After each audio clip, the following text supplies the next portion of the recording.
Madame, Monsieur, bonjour, bonsoir. Bonjour. Je vous présente Élodie Joanneau, qui travaille avec moi au cabinet Maubourg Patrimoine, dont je suis le gérant. Je vous remercie d'être aussi nombreux à vous être inscrits et d'être déjà nombreux à vous être connectés. Donc, ce que je vous propose, c'est qu'on commence dès à présent notre webinaire et les inscrits qui ne se sont pas encore connectés nous rejoindront au fur et à mesure. Donc, vous savez que notre cabinet organise depuis 2 ans presque des webinaires avec les Français qui résident à l'étranger. Depuis cette année, depuis le mois de septembre, ces webinaires concernent les Français qui résident un peu partout dans le monde. Donc, on organise ces webinaires sous forme de 3 sessions. La première, plutôt le soir, hors de Paris. La deuxième, comme aujourd'hui, à 16 heures. Et la troisième, à 12 heures, de manière à ce que tout le monde puisse nous écouter. Au mois de septembre, on avait commencé une trilogie de webinaires sur les thèmes du patrimoine financier, avec comme premier volet un webinaire qui concernait la préparation de la retraite. Le second, on avait essayé de vous exposer quelques solutions pour créer du capital sur 10 ans. Et le thème du webinaire d'aujourd'hui, qui est donc le dernier volet de la fameuse trilogie, c'est un thème qui a vocation à vous présenter des solutions pour générer des revenus. Donc on n'est plus, contrairement au webinaire précédent, sur des solutions de capitalisation, mais on va être sur des solutions de distribution. Donc pour cela, on va vous présenter 3 types de solutions financières et immobilières. Donc la première, c'est, comme je le disais, tout ce qui est titres financiers cotés, actions, obligations. Donc, vous pouvez voir, Élodie, elle a plein de choses à vous dire sur le sujet. Le deuxième volet, c'est tout ce qui est immobilier, placement immobilier, qui ont naturellement vocation à distribuer des revenus. On vous présentera quelques placements alternatifs, même si ce n'est pas forcément les placements qu'on préfère. Et dans une dernière partie, Élodie vous présentera le cabinet Maubourg Patrimoine et l'intérêt que vous pouvez avoir à travailler avec nous. Donc, ce que je vous propose comme règle du jeu, c'est qu'on essaye de durer 45 minutes, parce qu'après, Élodie n'est pas contente, elle trouve que c'est trop long. Ce qui vous permettra de vous laisser une plage pour qu'on puisse répondre à vos questions. Donc, vous pouvez utiliser pour cela la fonction question-réponse du logiciel Zoom. Voilà, donc maintenant, on va dire c'est parti. On a mis une petite introduction réglementaire, parce qu'on va vous parler de plein de placements. Ces placements, comme souvent en finance, ils ne sont pas forcément garantis totalement en capital. Les performances passées préjugent pas forcément des résultats à venir. C'est des choses qu'on dit habituellement, mais qu'il est important de se rappeler. Et tous les produits qu'on vous proposera aujourd'hui, enfin, ce pas des produits, ce sont plutôt des solutions. Nous, on propose que des solutions qui sont agréées par les autorités européennes, et notamment françaises. Alors, première chose qu'on voulait vous dire avant de vous parler des placements financiers, notamment, ça paraît évident, mais quand même, on rencontre énormément de nos clients qui se font avoir et qui se font approcher par des agrefins qui proposent des placements soi-disant garantis qui ne le sont pas, des placements qui soi-disant vont rapporter beaucoup de revenus et qui ne les rapportent pas. Et donc, il ne faut pas oublier la loi fondamentale en matière de placement financier, c'est que plus vous voulez gagner d'argent, plus il faut prendre de risques. Donc après, il faut trouver la bonne combinaison qui vous va bien, puis choisir le bon produit. Mais si vous voulez avoir des revenus de plus de 10%, il ne faut pas rêver dans le monde d'aujourd'hui, vous prendrez beaucoup de risques. Voilà, ça c'était la première chose qu'on voulait vous dire. La deuxième, c'est que on va vous parler de revenus, de rendement. C'est quoi un rendement? Quand vous dites j'ai acheté où j'ai un compte à terme qui rapporte du 4%. Il n'y en a pas beaucoup, mais supposons que vous ayez un compte à terme qui vous rapporte du 4%. Donc, sur 2 ans, qu'est-ce que ça représente ces 4%? Il y a ce qu'on appelle la matière première. La matière première, c'est la composante taux de ce rendement. La composante taux, généralement, c'est une référence à un taux sans risque. Le taux sans risque, c'est le taux des États. Alors souvent, quand on dit que le taux sans risque de l'État, le taux sans risque en France, c'est l'État français, ça fait sourire. Mais globalement, c'est le point d'ancrage. Et effectivement, c'est comme une matière première. C'est ce qui va servir de point de référence à la détermination du rendement d'un actif financier. Donc, par exemple, si vous avez 4% sur un compte à terme et que le taux à 2 ans sans risque souverain est égal à 2%, ça veut dire que la différence entre les 4% de votre placement et les 2% de la composante taux, de la matière première, entre guillemets, c'est ce qu'on appelle la prime de risque. Donc cette prime de risque, c'est ce que va offrir l'émetteur à l'épargnant pour qu'il accepte de prendre son produit. Alors cette prime de risque, elle va dépendre de plein de choses, elle va dépendre de la volatilité. Plus un produit bouge dans le temps, plus il est volatile, comme son nom l'indique, plus aussi il est risqué. Et donc la prime de risque, bah, ça permet de tenir, de pallier, pas de pallier, mais de valoriser cette volatilité. Vous pouvez aussi avoir un émetteur qui n'est pas, pas en bonne santé financière. Donc vous allez demander à ce qu'il paye plus de risques pour compenser le fait qu'il puisse ne pas vous payer un jour. Et puis, dernière chose, là, cette composante prime de risque, elle peut aussi matérialiser la liquidité de votre actif. Si vous êtes sur un actif qui est absolument coté nulle part et que vous êtes obligé de le porter jusqu'à son terme, si pour une raison ou pour une autre vous changez d'avis et vous souhaitez céder cet actif financier, s'il n'est pas cessible, eh ben, vous en allez en tenir compte dans la rémunération que vous allez demander à l'émetteur. Donc, vous voyez, tous ces éléments-là déterminent le rendement de l'actif que vous allez souscrire ou pour lequel vous allez épargner. Donc, quand on vous parlera de rendement, ayez en tête quelle durée, quel est le taux de l'emprunt souverain correspondant et quelle est la prime de risque que j'ai par rapport à ce taux. Évidemment, la composante taux, elle bouge aussi. C'est-à-dire que il y a 4 ans, le taux 10 ans français, il était à 0. Il y a 2 ans, il était à 3,54 et aujourd'hui, il est à 2. Donc, vous voyez, en plus, en fonction du moment où vous allez investir, le rendement, il va évoluer. Alors, l'objectif du webinaire, ceci étant dit, hein, maintenant qu'on a parlé des choses qui fâchaient, c'est de sélectionner une gamme de placements qui ont vocation à vous distribuer des revenus. On n'est pas là pour vous proposer des solutions de capitalisation. On va vous analyser rapidement le risque sous-jacent et on a sélectionné des produits qui sont accessibles aux Français qui ne résident pas en France, puisque vous qui nous écoutez, vous ne résidez pas en France. Alors, dans un premier temps, vous voyez, Élodie, elle a fait plein de beaux dessins. On va vous parler des placements financiers. Hein. C'est les placements qui sont les plus facilement accessibles.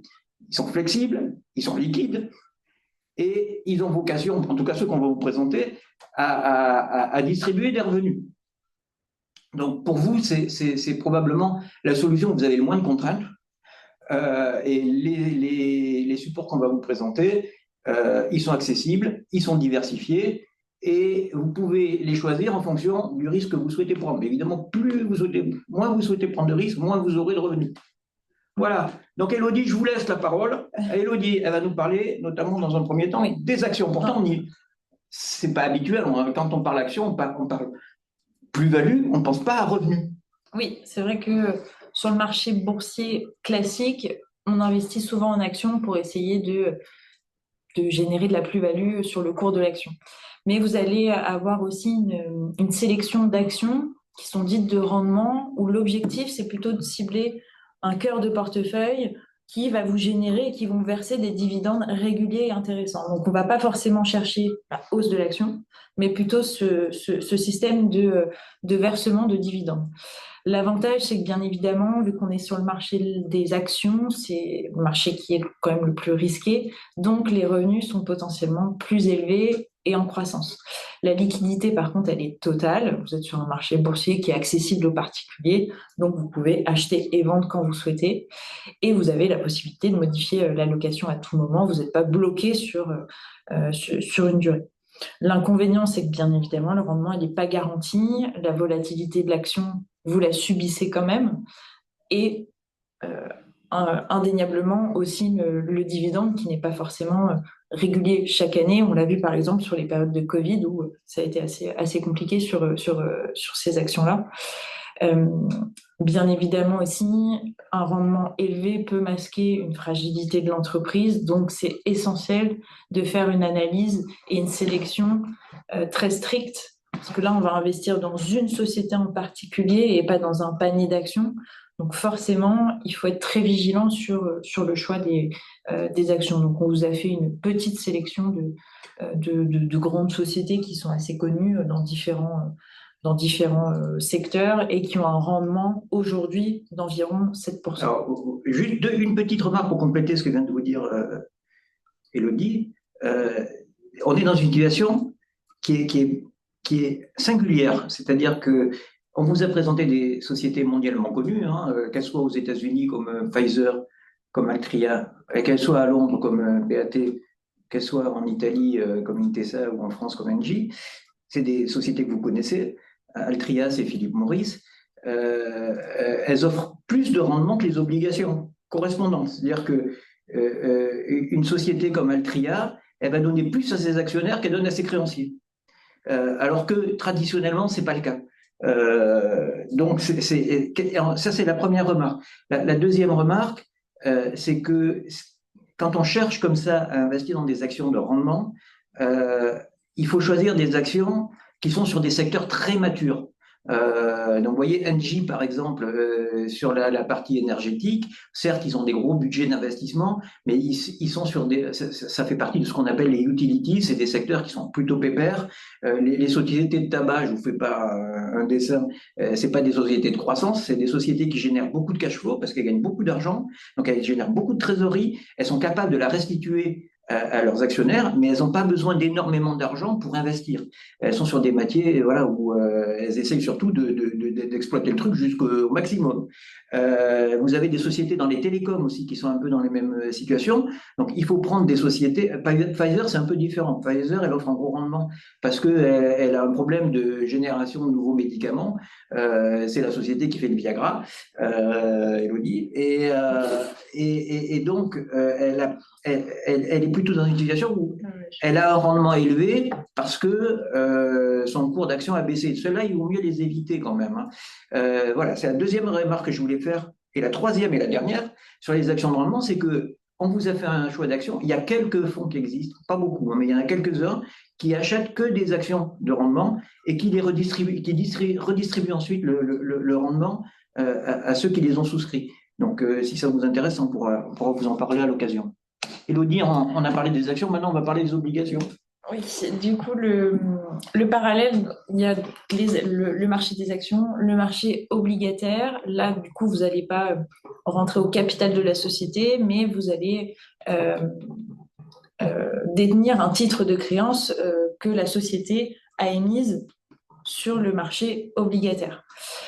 Ça vous permet d'avoir, c'est un peu comme une sorte de crédit, si on veut avoir cette image, nous, à notre échelle de particulier, où elle émet une dette avec un coupon qui est déterminé et ils vont distribuer, quand vous allez détenir ce type de créance, l'idée c'est d'avoir un revenu qui est versé de manière régulière. Donc vous avez un coupon qui est connu. L'inconvénient majeur, c'est que le marché obligataire, il n'est pas ouvert aux particuliers comme le marché boursier où vous pouvez acheter quelques actions. C'est un marché qui va avoir un seuil d'entrée minimum de plusieurs centaines de milliers d'euros, donc c'est très élevé. Donc c'est pas accessible comme ça. Même nous, on peut pas y aller comme ça. Donc on va plutôt pouvoir aller sur ce marché de manière indirecte par des ETF, donc c'est des trackers, ou via des fonds de gestion collective, les OPCVM. Alors, Élodie, est-ce que vous pouvez expliquer à nos auditeurs ce que c'est qu'un tracker ou qu'un ETF? Un tracker ou un ETF, en fait, ça va suivre un indice. Vous avez exactement la même chose sur les actions. Et sur le marché obligataire, en fait, vous avez des indices obligataires. Et l'objectif, c'est simplement de répliquer la performance et le cours de cet indice obligataire sans qu'il y ait une équipe d'analystes qui va être derrière pour choisir en fait quel type d'obligation ils vont mettre, etc., pour essayer du coup de battre l'indice de référence. Mais ça va vraiment juste répliquer en fait l'évolution de l'indice. Les avantages sur les obligations, c'est que vous avez un revenu qui est potentiellement garanti par l'émetteur, sauf cas bien évidemment exceptionnel, et que la volatilité est quand même beaucoup moindre que les actions. On va dire le risque principal sur les obligations, c'est lorsqu'il y a des chocs inflationniste. Donc, on l'a connu notamment en 2022, où là, forcément, c'est pas très bon pour le marché obligataire. Mais globalement, c'est quand même moins volatile que les actions. Oui, parce que ce qu'on n'a pas dit, c'est que quand on achète une obligation, on achète un rendement. Et quand on achète un OPCVM obligataire, on achète un rendement. Le problème, c'est que, comme on l'a vu tout à l'heure, les marchés, ils bougent, ils évoluent. Des fois, l'argent, il est cher, des fois, il n'est pas cher. Et donc, quand l'argent est cher, il y a un truc qui se passe, c'est que la valeur de votre obligation qui produit des rendements réguliers, elle va baisser. Parce que sur le marché, les nouveaux investisseurs, ils vont trouver des rendements plus élevés. Donc, pour contrebalancer le phénomène, votre obligation, mécaniquement, elle va baisser, même si vous touchez toujours le même coupon. Mais par contre, si vous portez l'obligation jusqu'à son terme, quel que soit le mouvement, vous aurez le capital à la fin. Ouais, mais c'est des choses un peu. Ouais, je vous ai coupé. Je vous laisse parler. Pas de problème. Dernier point, c'est au niveau de la liquidité. Ça va être un petit peu moins liquide. Bien évidemment, pour les trackers ou les ETF, vu que ça réplique juste, il n'y a pas de sujet de liquidité parce que vous ne détenez pas une obligation en direct. Pour ce cas, du coup, à l'extrême, ça peut être plus aléatoire pour les obligations en direct. Vous ne pouvez pas revendre comme ça sur le marché votre obligation. Ça peut être plus ou moins liquide pour les OPCVM.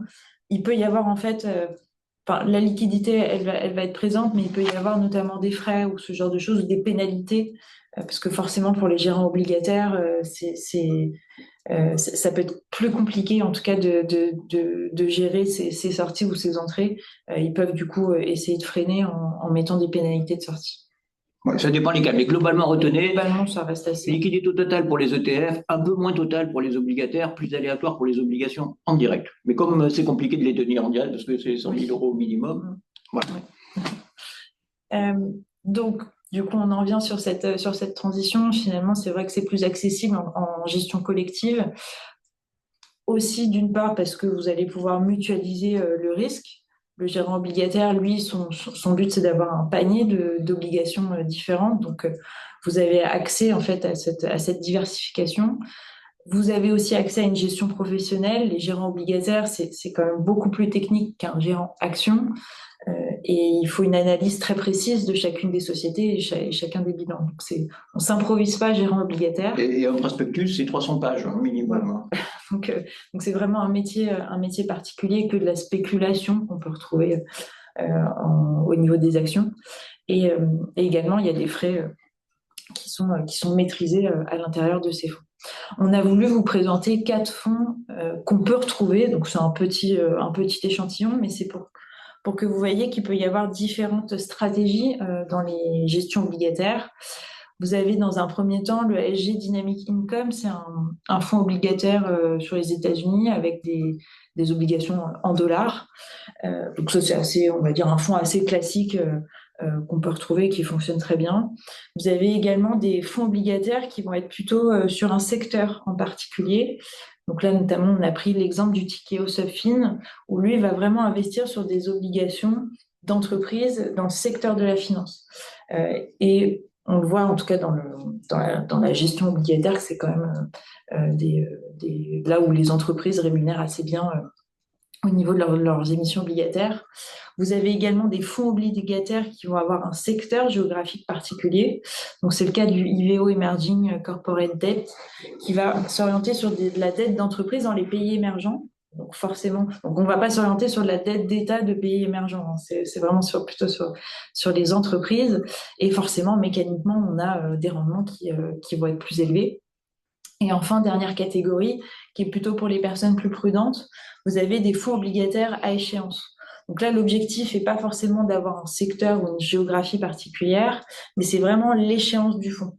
Donc le gérant obligataire, son but, c'est de sélectionner un portefeuille obligataire où les obligations se terminent en 2031. Donc vous n'avez pas ce risque d'obligations qu'on peut trouver qui sont perpétuelles, donc c'est-à-dire qui n'ont pas de date de fin. Là, c'est vraiment un panier qui est déjà prédéterminé, donc forcément le rendement va être un peu moindre parce qu'on a un horizon qui est déjà prédéterminé, mais on va avoir un rendement qui est quand même actualisé et qu'on arrive à définir à l'avance.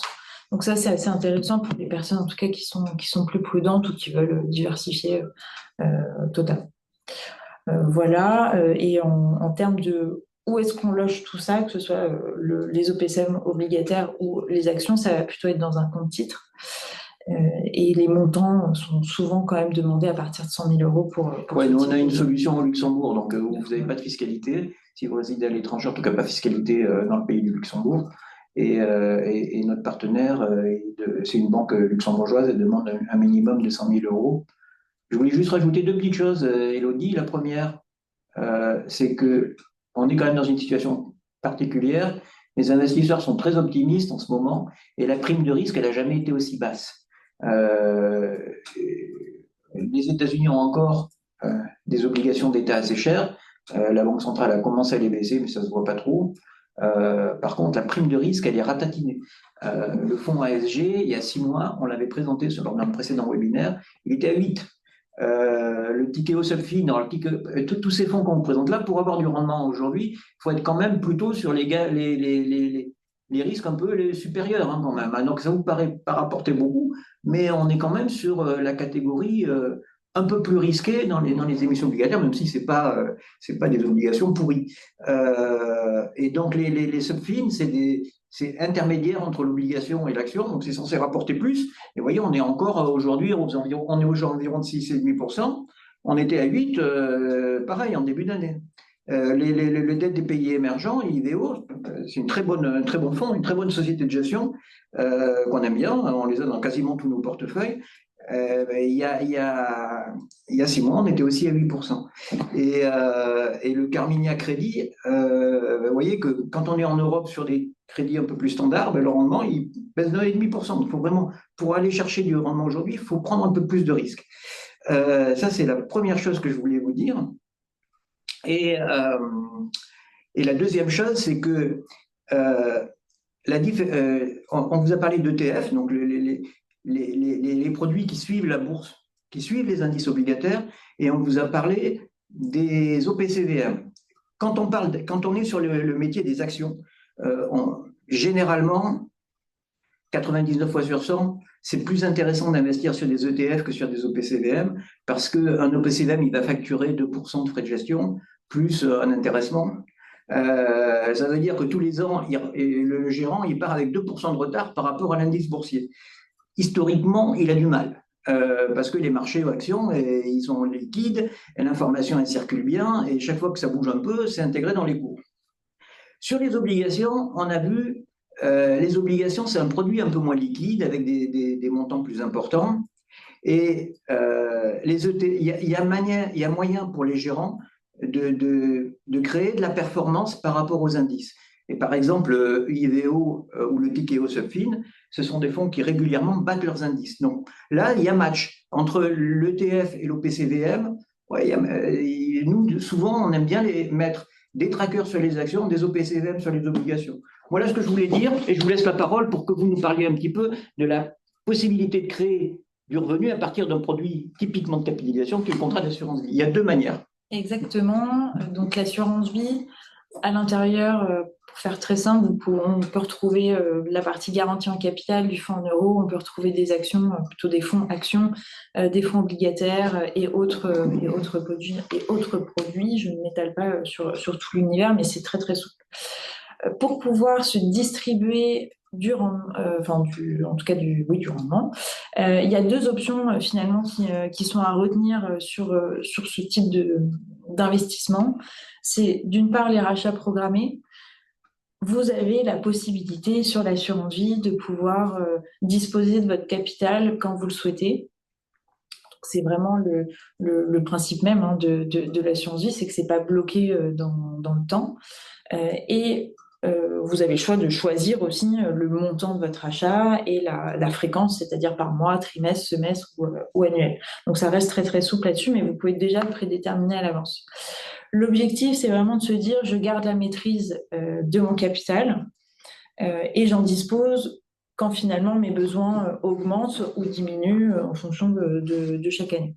Donc ça, souvent, en fait, on met en place des simulations pour nos clients qui veulent savoir, bon, bah, OK, si mon contrat, il rapporte tant par an, et on peut faire différentes échelles de rendement, et que je veux retirer tant, combien finalement de temps, sur combien de temps mon capital va s'épuiser. Ça permet vraiment de rentrer un peu dans cette logique de comment disposer de mon capital de manière intelligente. Et si en cas de coup dur, j'ai besoin ou pour un autre projet, je peux en tout cas disposer de mon capital. Donc c'est plus souple, mais par contre, on garde la maîtrise et on doit vraiment garder en tête la gestion jusqu'au bout de son contrat pour bien valider les hypothèses qu'on aura mis.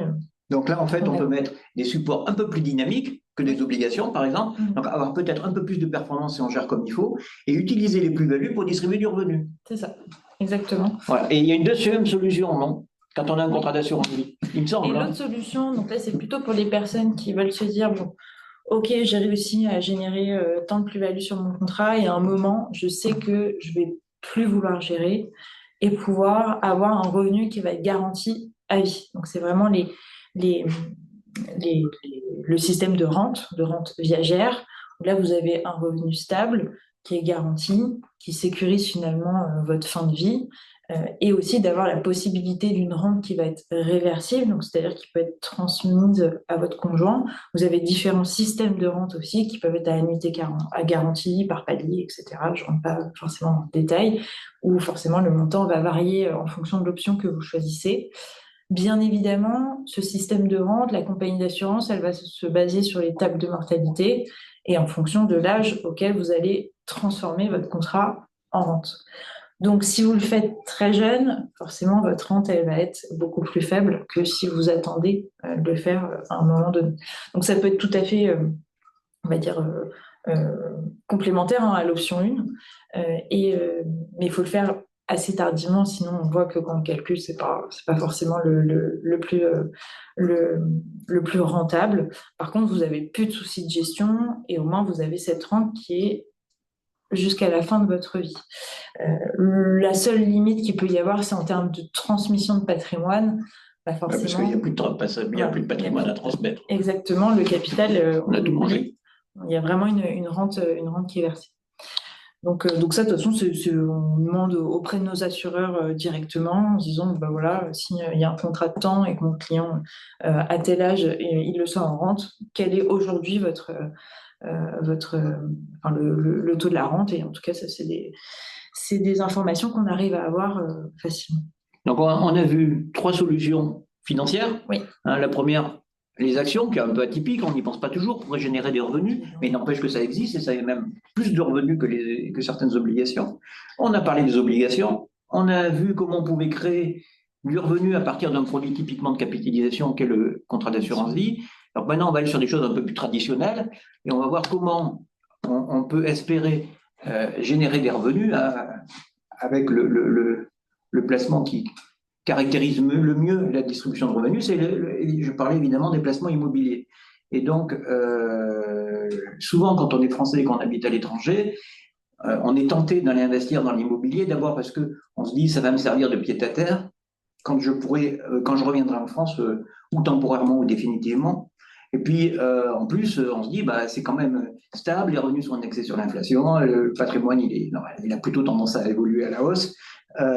Donc l'immobilier, c'est tentant. Alors après, une fois qu'on a dit ça, donc on se dit les revenus sont réguliers, je vais me constituer un patrimoine, il va être plutôt stable. Bon, après, quel véhicule on va choisir? On va voir que c'est pas si simple que ça, parce que l'immobilier, c'est pareil, c'est plus que c'était. Alors, on va commencer par le plus simple, peut-être, c'est l'achat classique où on achète un appartement neuf ou ancien pour le louer.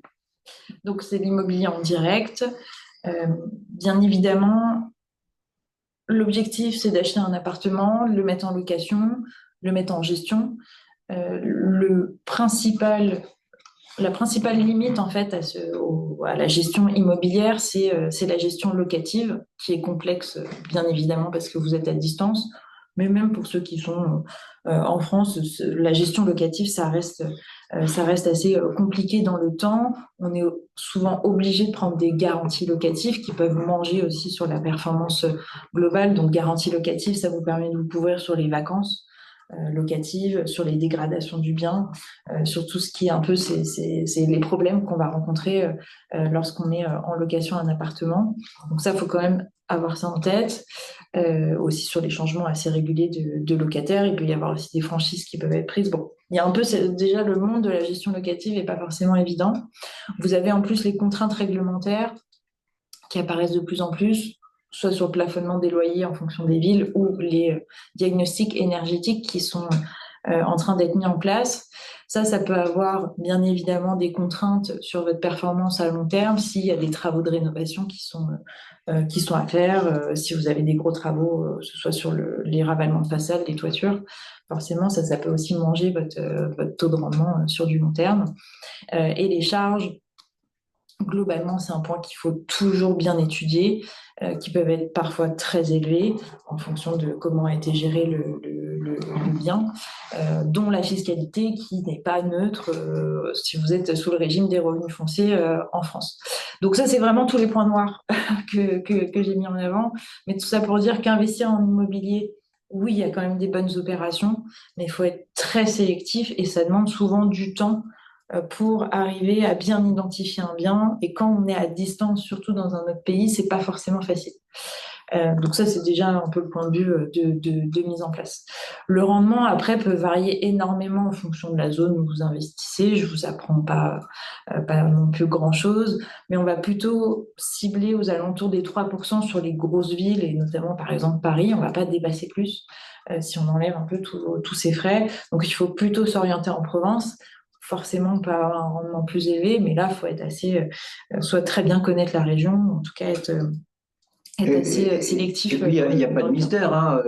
Saint-Étienne ou Limoges ou Mulhouse, depuis 30 ans, c'est toujours là où le mètre carré il est le moins cher, hein, donc où le rendement il est le plus élevé. Mais ça veut dire quelque chose, ça veut dire que c'est des villes qui sont moins dynamiques, où c'est plus facile, plus difficile de trouver des locataires, et en plus où la valorisation de votre capital, elle est la moins forte, hein. Saint-Étienne, si vous avez acheté à Saint-Étienne il y a 30 ans, il valait mieux acheter à Nice ou à Paris, hein.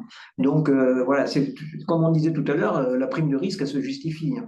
Et sur un placement moyen où vous êtes à 5-6% si vous êtes à 5-6% de rendement brut, quand vous avez enlevé la taxe foncière, en plus vous avez vu que oui, là, il veulent la monter, elle a déjà monté pas mal avec la suppression de la taxe d'habitation pour les Français qui habitent en France. Quand vous additionnez ça avec les charges diverses et variées dont a parlé Elodie, il faut y réfléchir. Mais souvent, là, quand on achète de l'immobilier comme ça, souvent, c'est qu'on a une autre raison que le pur rendement locatif, en fait. Oui, puis bon, dans tous les cas, ça demande souvent du temps. Il faut pas être pressé. Ça, c'est vraiment la règle de base en immobilier. Il faut jamais être pressé, que ce soit pour vendre ou acheter. Mais il faut en tout cas bien sélectionner. Et par contre, quand on a un beau projet, il y a pas de souci. Ça reste quand même un investissement qui est intéressant sur du long terme. Deuxième catégorie en immobilier, vous avez la location meublée.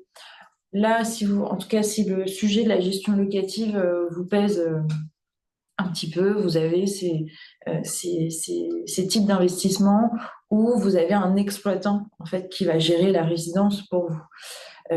Et qui va respecter bien évidemment un secteur prédéfini, que ce soit on va retrouver les résidences étudiantes, de tourisme, seniors ou EHPAD.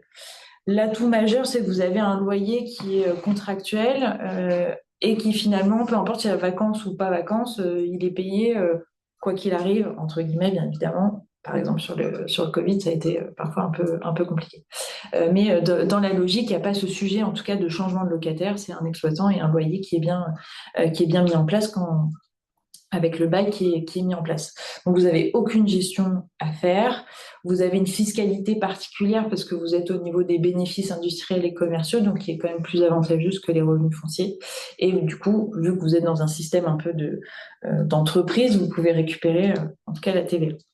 On ne rentre pas non plus trop dans les détails, parce que ça reste assez complexe. Les points d'attention, ça va être bien évidemment la rigidité du bail. Vous ne pouvez pas disposer du bien. Vous ne pouvez pas vous dire, finalement, j'arrête et je vais le prendre pour moi. Ça, c'est pas possible.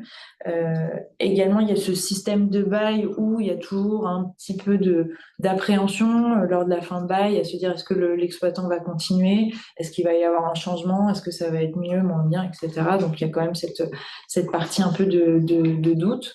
Et également, en termes de secteur, nous, on s'oriente plutôt quand même sur les résidences étudiantes qui sont moins risquées que les autres, qui ont connu pas mal de déboires ces dernières années. Donc, il vaut mieux en tout cas s'orienter sur ce secteur-là si c'est un type d'investissement qui vous intéresse. En termes de rendement, on ne va pas non plus chercher les 10%, forcément, on est sur la gestion qui est faite par un exploitant, donc on va plutôt s'orienter entre 3,5 et 5% sur les programmes neufs. Et vous avez toujours un peu, on retrouve, hein, de toute façon ça reste de l'immobilier, donc vous avez toujours quand même des charges et la taxe foncière qui s'ajoutent et qui sont dans les moins. Donc, quand même, par rapport alors, c'est des rendements qui sont plus faibles que ce qu'on a vu en obligation, voire même en action. Et par contre, ils ont indexé plus ou moins sur l'inflation quand même. Oui. Oui. Et puis peut-être que le capital, la valeur du bien immobilier, elle va progresser avec le temps. Peut-être. Oui. Alors, il y a une deuxième manière de faire du meublé en location et LOD. Oui. Et enfin, on a voulu faire un petit focus sur la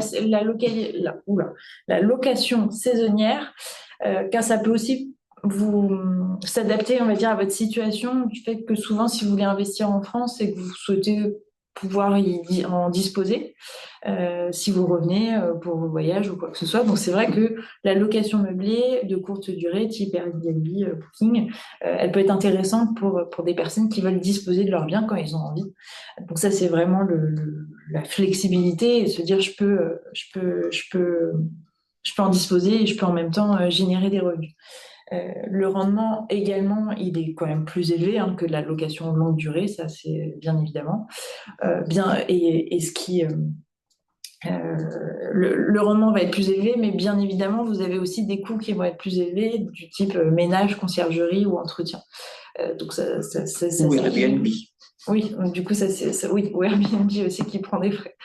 Donc, vous êtes quand même dépendant aussi de ce type de plateforme pour avoir de la visibilité, bien évidemment. Donc, c'est pour ça aussi que les coûts, que le rendement va être plus élevé. Les points de vigilance, avant toute chose, si vous souhaitez vous orienter, je vais y arriver sur ce type de gestion, c'est bien évidemment valider que c'est possible de le faire. Parce qu'il y a un durcissement quand même dans les grandes villes, que vous avez bien l'autorisation et il faut bien aussi se déclarer en mairie. Donc ça, faut être bien vigilant là-dessus. Mais par contre, ça a quand même pas mal d'atouts dès lors qu'on l'a mis en place et que tout roule au niveau. C'est quand même plus simple de passer en conciergerie. Ouais, donc en fait, une fois qu'on a résolu le quotient réglementaire, ça mérite ça mérite d'y réfléchir par rapport aux solutions qu'on a vues précédemment. Ça peut rapporter plus. C'est d'ailleurs pour ça que ça a du succès. Bah oui, c'est pour ça qu'il y a un durcissement aussi. Et c'est pour ça qu'il y a un durcissement. Mais alors, ça reste une bonne. Bon, il y a une solution qu'on n'a pas. Donc là, on a vu les solutions où on achète en direct, mais il y a une solution où là, on vise plus le revenu et on va aller chercher plutôt l'immobilier d'entreprise. Et comme l'immobilier d'entreprise c'est cher, on va plutôt chercher un véhicule collectif qui s'appelle la SCPI, la Société Civile de Placement Immobilier. Là, c'est si vraiment vous voulez sortir un peu de l'immobilier ou que vous en avez déjà et que vous souhaitez diversifier et rechercher un rendement plus élevé. Vous avez une société de gestion qui va récolter les fonds de l'ensemble des investisseurs pour pouvoir acquérir de l'immobilier tertiaire. Dans la majorité. Donc c'est vraiment de l'immobilier qui n'est pas accessible comme ça pour le particulier et qui va investir dans des commerces, des bureaux, des sièges d'entreprise, des entrepôts, des data centers aussi récemment. Donc c'est vraiment toute cette typologie d'actifs qui est quand même beaucoup plus qui a un seuil beaucoup plus élevé à l'acquisition. Et qui dit du coup immobilier tertiaire dit un rendement qui va être différent de l'habitation. Donc on va être plutôt entre 5 et 8% pour les plus dynamiques aujourd'hui, mais globalement on est aux alentours de 6%.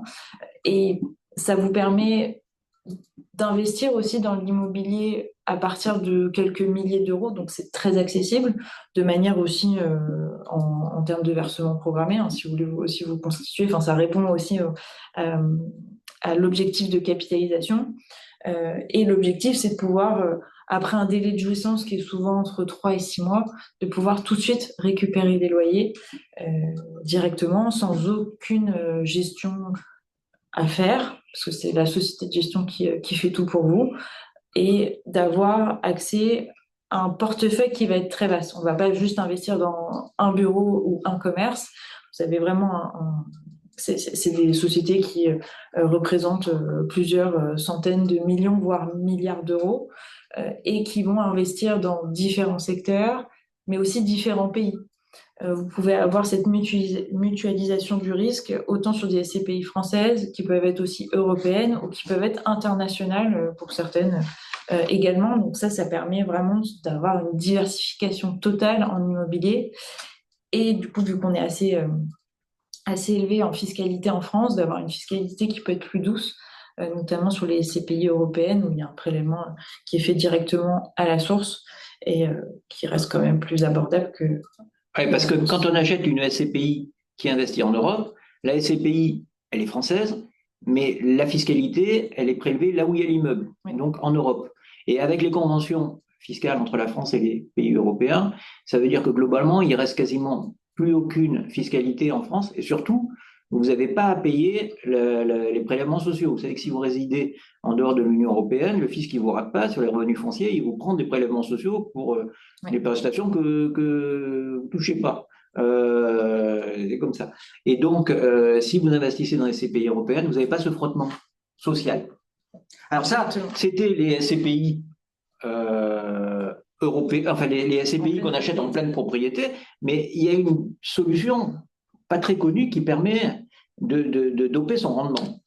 Exactement, au niveau des SCPI, ça reste aussi flexible en termes de démembrement. Vous pouvez autant acheter de la nue propriété que de l'usufruit temporaire. C'est vraiment le focus qu'on voulait faire aujourd'hui, où vous allez avoir un prix d'acquisition qui va être beaucoup plus réduit et une perception de 100% des loyers sur une durée que vous allez prédéfinir. Bon, ça répond quand même à un objectif qui est particulier pour augmenter vos revenus sur une période donnée. Mais c'est un outil qui finalement est très puissant, parce que là, l'objectif, c'est juste d'avoir une perception de revenus. Donc, on pourrait peut-être revenir en 2 mots sur ce que c'est que le mécanisme du démembrement. En 2 mots. En fait, la pleine propriété, et c'est aussi que pour un investissement immobilier classique, vous pouvez tout à fait, si vous avez des enfants, donner par exemple la nue propriété. Donc, c'est-à-dire qu'on va séparer finalement l'investissement en tant que tel, où l'usufruit, c'est vraiment, ça vient du latin, hein, c'est l'usus, où c'est l'usus et fructus, où c'est vraiment le fruit et vous disposez du bien et vous disposez des revenus. Et la nue propriété, c'est vraiment se dire j'achète à prix réduit, mais je dispose pas du tout du bien. Et après, je peux acquérir en pleine propriété plus tard. Enfin, je récupère en tout cas ma pleine propriété et je récupère du coup l'usufruit de mon bien. Il va y avoir en fait des règles où forcément, si vous achetez, mais c'est plutôt sur la nue propriété, si vous achetez en nue propriété, vous avez des fortes décotes en fait à l'achat qui peuvent aller jusqu'à 40% assez facilement, vu que vous n'avez pas du tout l'usufruit, pour pouvoir en fait accéder à un patrimoine immobilier de manière un peu décotée dans le temps. Donc là, c'est l'inverse. Voilà. On renonce à la propriété, mais on maximise les revenus. On maximise les revenus, exactement. Mais par contre, on n'a plus rien au bout. Oui. On n'a plus rien au bout. Mais après, quand on voit les calculs, ça veut dire que quand même, ça génère vraiment du cash. Oui, l'idée, c'est vraiment de se dire, on investit en fait dans un revenu pour essayer. J'essaye de faire simple, mais je ne sais pas si je suis super moi, simple. Je comprends, hein. Mais de toute façon, l'exemple est assez parlant. C'est juste de dire si vous, aujourd'hui, alors vous n'avez pas mis la durée. Ah si, oui, sur 10 ans et 20 ans. Aujourd'hui, si vous investissez 100 000 euros sur de l'usufruit, sur une SCPI Quorum Origine qui est assez connue, sur 10 ans, vous allez avoir finalement 12,6% de rendement. Donc ça reste quand même assez intéressant. Rappelez-vous, sur 20 ans, par exemple, c'est encore plus représentatif. Ouais. Vous voyez, rappelez-vous les chiffres sur les rentes viagères assurantielles qu'on a vu l'autre jour. Vous aviez 2 fois moins. Alors certes, c'était viager, hein, donc vous étiez sûr de les toucher jusqu'à la fin de votre vie, sauf que vous touchiez quand même 2 fois moins. Hein. Donc voilà, c'est des. Après, il ne faut pas se tromper non plus. Il faut être sûr que la SCPI distribue bien ses revenus pendant 20 ans. Hein. Donc voilà, mais c'est une solution qu'on voulait vous présenter parce que si vraiment vous êtes à la recherche de placements uniquement pour la composante revenu, ça c'est bien. Exactement. Bon, il faut quand même avoir un capital de départ à investir, mais ça répond à un objectif assez précis. Alors, on a vu le placement traditionnel des revenus qui est l'immobilier. On va pas revenir, on a vu tous les placements financiers. Maintenant, on voulait vous présenter des placements qu'on a appelés alternatifs. Pourquoi on vous les présente? Parce qu'ils sont censés vous apporter plus de performance, parce que ça peut servir, vous voyez, on ne met pas tous ses œufs dans le même panier, donc ça peut vous servir de diversification, et puis parce que vous pouvez trouver dans ces placements alternatifs qui sont souvent des placements qui ne sont pas du tout cotés sur les marchés, donc qui sont un peu plus atypiques, vous allez peut-être pouvoir trouver des opportunités, étant précisé que qui dit opportunité dit aussi sélection, parce que c'est souvent là, dans ce type de placement, qu'on va trouver les agrofins dont on parlait au début du webinaire. Voilà, donc c'est ça dont on voulait vous parler. On a identifié 2 types de placements alternatifs, pour faire simple ce soir. Le premier, c'est le crowdfunding, et le second, c'est ce qu'on appelle la dette privée. Donc, dites-nous un petit mot sur le crowdfunding, dont je ne suis pas un fanatique absolu. Oui, on n'en propose pas, de toute façon, chez nous, mais en tout cas, c'est au moins pour vous donner quelques pistes et surtout de la prudence à avoir sur ce type de fonds, parce qu'il y a pas mal de plateformes qui sont sorties là-dessus. L'idée, c'est vraiment d'investir sur des projets qui sont proposés. Ça peut être du financement immobilier qu'on retrouve aussi beaucoup, ou du financement de start-up, sur des rendements qui sont très élevés. On avoisine quand même souvent les 10%, voire plus, et sur des durées qui sont très courtes. Donc, on peut être tenté de se dire, bon, bah, c'est que sur quelques mois, c'est que sur 12 mois, c'est pas très long. Mais il faut faire attention. D'une part, on sait jamais vraiment ce que ça finance. Souvent, enfin, on va vous dire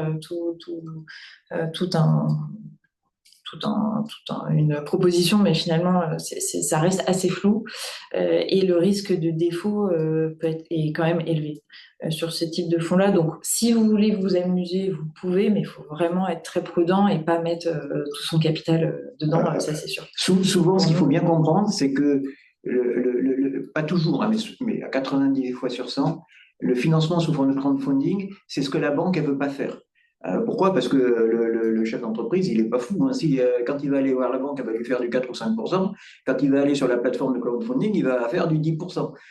C'est sûr que ça lui coûte plus cher. Donc souvent, on va trouver des financements qui font les fonds propres de l'opération que demande le banquier, ou alors des placements pour lesquels des investissements pour lesquels la banque elle n'a rien voulu financer. Donc il faut être très prudent. Et évidemment, après le financement immobilier, je vous fais pas un dessin, ça a été la crise. Donc si vous financez les fonds propres du promoteur, comme le promoteur ne gagne pas d'argent, vous êtes le premier à perdre. Hein. Et 4 fois sur 5, alors les chiffres qui sont annoncés par les plateformes, ils sont largement biaisés aujourd'hui, mais il y a des taux de défaut qui sont énormes sur le passé. Là. Alors le passé ne préjuge pas de l'avenir, mais bon, ça a dérouillé pas mal. Et sur les startups, on en parle moins, mais c'est vachement risqué aussi, parce que c'est le chef d'entreprise qui connaît le mieux son entreprise, et il va toujours essayer de tirer le maximum, et vous allez avoir beaucoup de mal à comprendre l'histoire dans laquelle vous allez investir. C'est compliqué.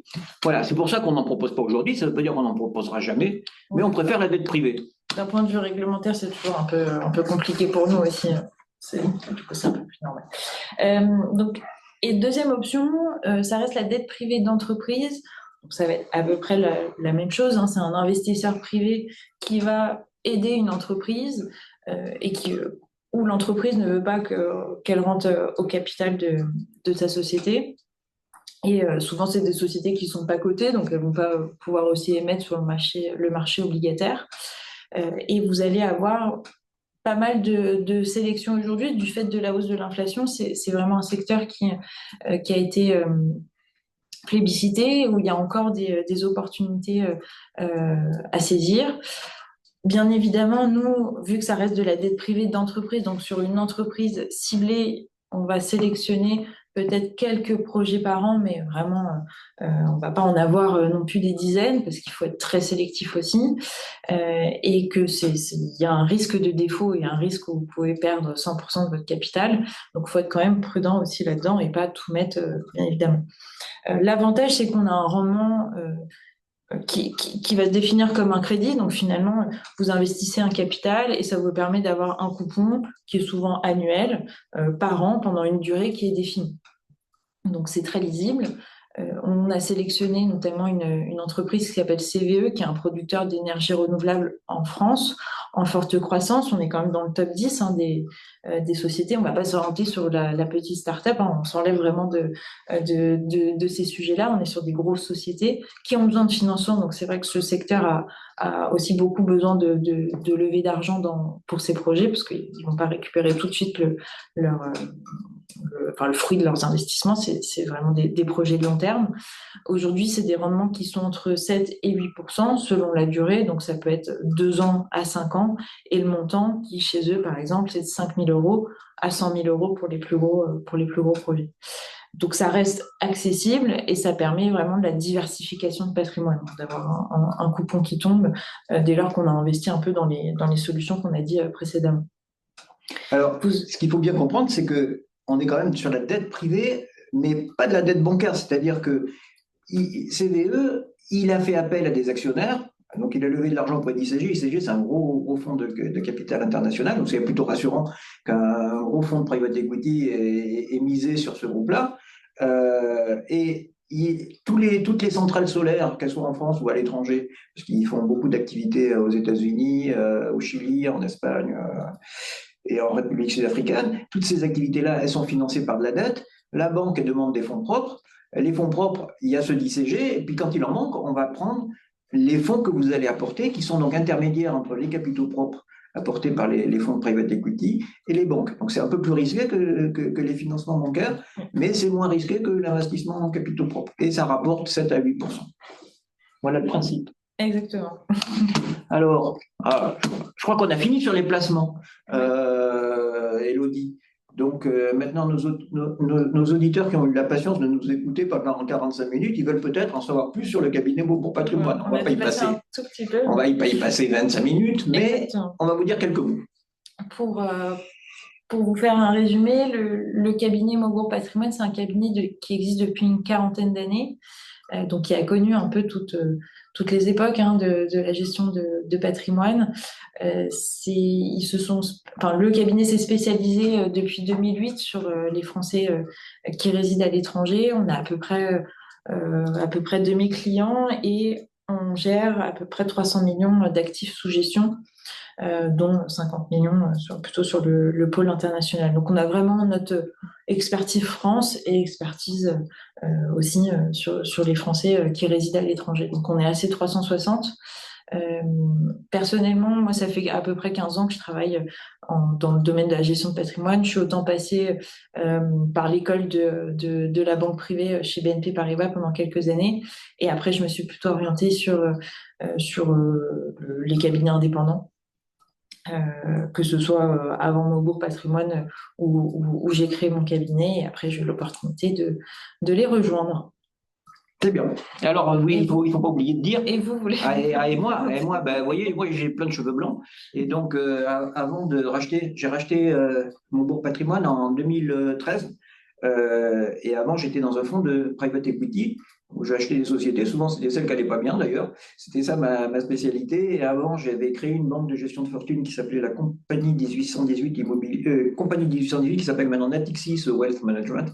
Et encore avant, j'ai fait pas mal de trucs au Crédit Foncier. Notamment, j'avais géré la crise immobilière des années 90. Et donc, ce que vous avez oublié de dire, c'est qu'on est présent au Portugal. On est un cabinet quand même assez structuré. Alors, je vous laisse la parole. Je fais la slide petit à petit. Également, effectivement, on a une personne qui est présente directement au Portugal.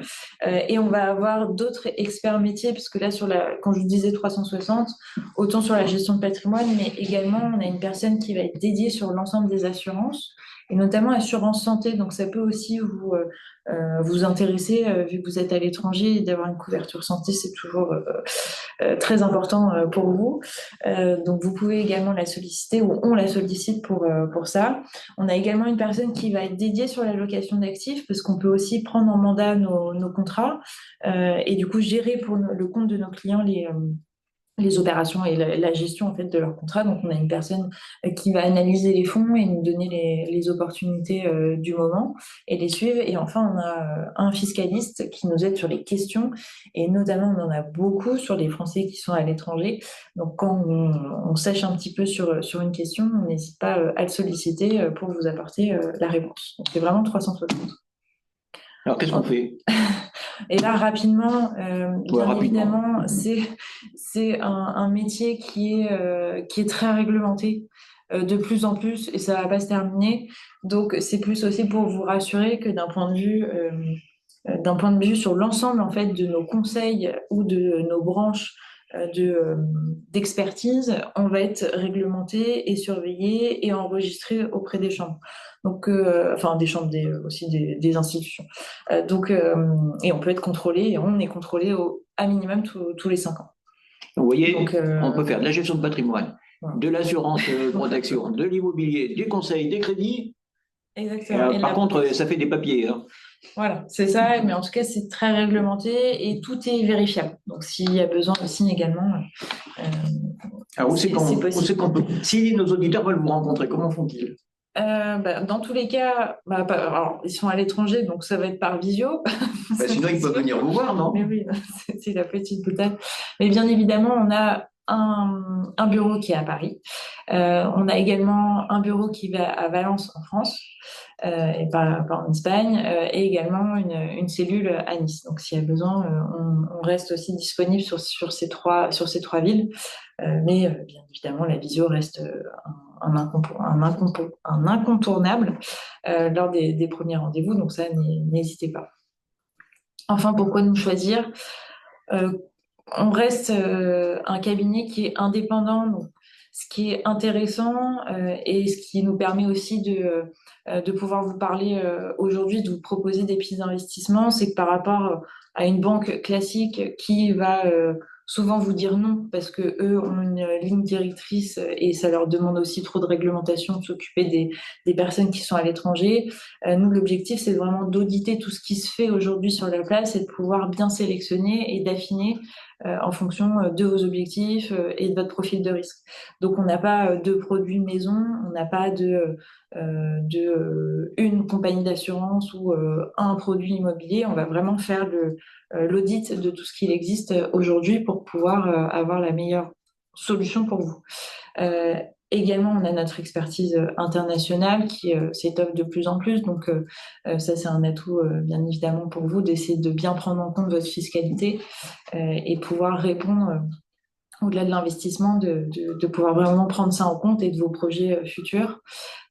L'objectif, c'est d'avoir aussi un accompagnement sur mesure et de pas avoir un turnover de conseillers qui change tous les 4 matins. On reste un cabinet avec une équipe d'une dizaine de personnes, tout confondu. On n'a pas forcément vocation à augmenter plus. Donc, c'est aussi cet esprit un peu de long terme qui est privilégié.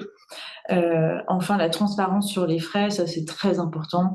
Dès lors qu'on vous propose quelque chose, tout est transparent. On ne va pas, en tout cas, vous annoncer des frais par la suite. L'objectif, c'est vraiment de pouvoir être transparent et de travailler en Voilà. bonne intelligence Et que vous sur l'ensemble des choisissiez missions. en connaissance de cause. Exactement. Voilà.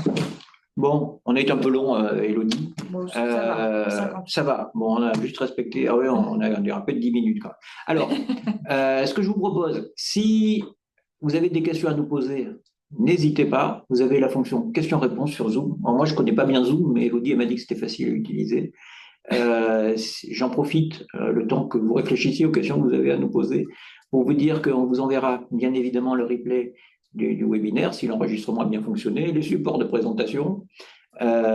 Élodie, elle vous laissera ses coordonnées pour que vous puissiez la contacter, lui envoyer des mails ou prendre un rendez-vous visio avec elle. Et puis, je vous rappelle que vous pouvez retrouver sur notre site, dans la page webinaire, tous les webinaires qu'on a prévus. pour les 6 prochains mois. Notamment, Elodie anime prochainement un webinaire sur les crypto-monnaies que je vous recommande. Et vous pouvez vous inscrire sur cette page Internet. Voilà, Elodie. Pas beaucoup de questions aujourd'hui. Non, on a été super écoutez, on vous dit à bientôt alors, hein, si vous ne voulez pas nous poser de questions. Merci de votre attention. Vous êtes encore très nombreux. Et on vous dit à bientôt, on espère. Exactement. Allez, merci Elodie, merci à vous. Ah, il y a une question, finalement. Il faut, attendez, je n'arrive pas à faire marcher le truc là. Alors, je vais laisser répondre la spécialiste. Alors, la question, déjà, cher monsieur. En assurance vie, incluez-vous les plans d'épargne retraite? Effectivement, vu que c'était pas forcément l'objectif, la retraite, mais c'est possible. On a une solution, en tout cas pour les Français qui résident à l'étranger. Donc, il n'y a aucun problème. Ça peut être effectivement une mais c'est un sujet interne, on n'en a pas parlé ce soir parce qu'en fait, ce n'est pas un produit qui a vocation à distribuer tout de suite, enfin, en tout cas. Mais surtout, c'est une question intéressante parce que quand on a eu la demande il y a assez longtemps, on s'est aperçu que même les assureurs qui acceptaient de travailler assez facilement avec les Français qui résident à l'étranger, y compris dans les pays compliqués, ils ne voulaient pas faire de PER. Pourquoi on ne savait pas. Et en fait, on a trouvé une solution. Mais il n'y en a qu'une. Hein. Oui. Il n'y en a qu'une et elle fonctionne et on l'a testée. Hein. Voilà, donc c'est possible. Ça existe, ouais. Bon, je crois qu'on a fait le tour. Merci à tous et à toutes et à tous. Et à bientôt. Allez, au revoir. Merci.